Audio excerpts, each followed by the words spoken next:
Okay.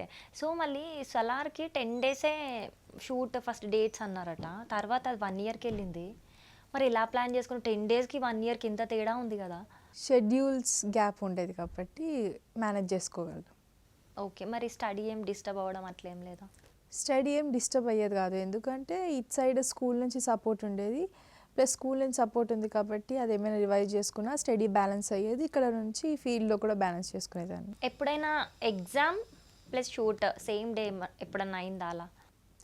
ఎప్పుడైనా same day అయినా మా స్కూల్‌లో ఏంటంటే పర్మిషన్ ఇస్తే ఈజీగా అయిపోతది. వాళ్ళు అడిగినా కూడా ఇచ్చేస్తారు పర్మిషన్. ఎందుకంటే వాళ్ళకి ఆల్రెడీ తెలుసు నేను ఆల్రెడీ షూట్స్ చేస్తానని.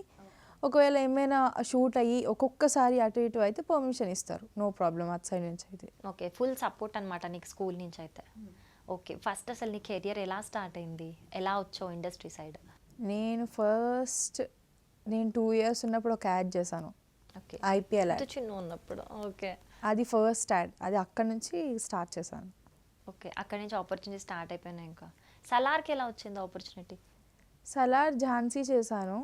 ఝాన్సీ చేశాక ఇలా మోడల్స్ వర్డ్ సైడ్ నుంచి అమిత్ సార్ అని ఉన్నారు. ఆయన స్టేటస్ పెడితే సలార్ వాళ్ళు చూసి మమ్మల్ని అప్రోచ్ అయ్యారు. ఓకే. సో, అలా అంటే ఆడిషన్ తీసుకున్నారా?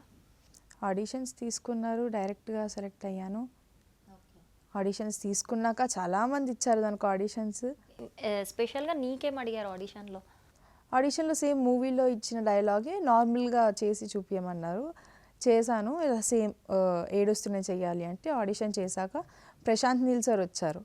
ప్రశాంత్ నీల్ సార్ ముందే చేశాను. చేశాక ఇంక ఆడిషన్ చేశాక బయటకొచ్చాక ఇంక ఓకే చెప్పేశారు.